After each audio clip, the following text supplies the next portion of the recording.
खुलुमबाय आं माइनाव बसुमतारी गिबियावनो बर' रादाब खोनासंनो मोजां मोनग्रा बयबो नायगिरि नोंथांमोनखौ आंनि चेनेलाव बरायहरबाय लोगोसे गोजोन फुंबिलिनि गाहाम हामलायथि बावहरबाय।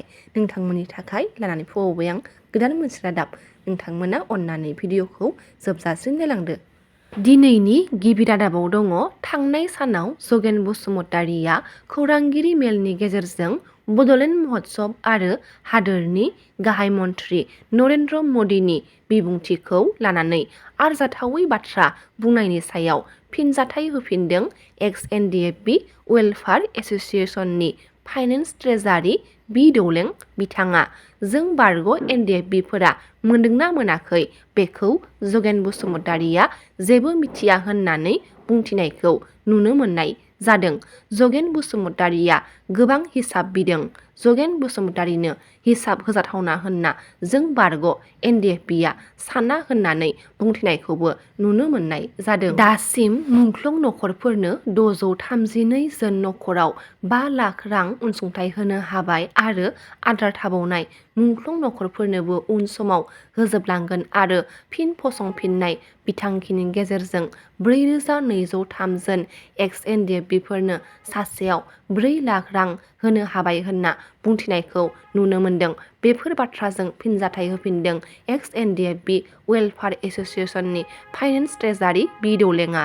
गोदान दिल्लीयाव बड'लेण्ड महोत्सब खुंनायखौ लानानै गोजोननाय फोरमायथिदों मानब सेवा संघ एनजिअनि आफादगिरि बिरखां बर' बिथाङा।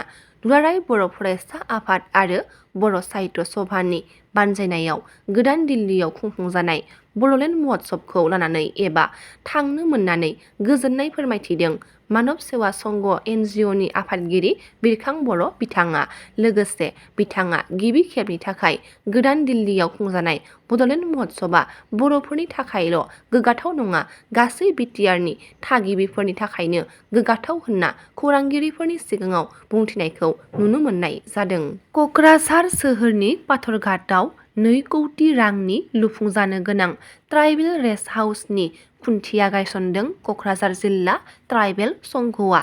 आसाम सोरखारनि डाइरेक्टरेट अफ ट्राइबेल एफेयार्सनि गेजेरजों क'क्राझार जिल्लायाव मोनफुंनो हानाय 2 कौटि रांनि ट्राइबेल रेस्ट हाउसखौ लुफुंनायनि थांखिजों ट्राइबेल रेस्ट हाउसनि गाहाय खुन्थियाखौ मैया गायसननाय जायो।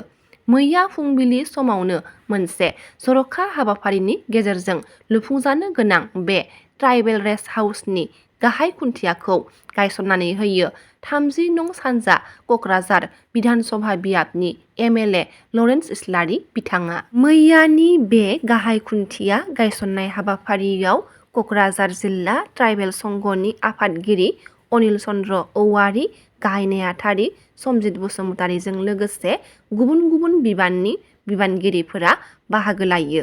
हाबाफारिनि सोमोन्दै एमएलए लरेन्स इस्लारि आरो क'क्राझार जिल्ला ट्राइबेल संघनि आफादगिरि अनिल चन्द्र औवारीया फोरमायथिनाय बायदिब्ला गोबां गोजान गोजान जायगानिफ्राय बायदि रोखोम खामानि लानानै फैनाय ट्राइबेल सुबुंफोरा जिरायनाय आरो थानायनि थाखाय गोबां जेंनायाव गोग्लैनो गोनां जानायखौ नोजोर होनानै दावबायारिफोरनि गाहाम खाबुनि थाखाय बे ट्राइबेल रेस्ट हाउसखौ लुफुंनाय जागोन होननानै बिथांमोना फोरमायथियो। थामथि मैहुर थियेटार फेस्टिभेल 2024-25 खौ खुंफुंनो साखाफारा लोगोरि थियेटार ग्रुपनि बानजायनायाव फैगौ 21 नबेम्बरनिफ्राय 24 नबेम्बरसिम सानब्रैनि हाबाफारिजों क'क्राझार सोहोरनि साखाथि सोनाब फारसे सान्दामारियाव थानाय बड'फा कालचारेल कमप्लेक्सआव थामथि मैहुर थियेटार फेस्टिभेल थार्ड मैहुर थियेटार फेस्टिभेल 2024-25 खौ खुंफुंनो साखाफारा जानायखौ नुनो मोननाय जादों। गागि फावखुंग्रि उमा दासगुप्ताया गोबां बोसोरनिफ्रायनो केन्सारजों जुजिनानै मैया रुंसारि जाबाय होननानै मिथिनो मोननाय जादों।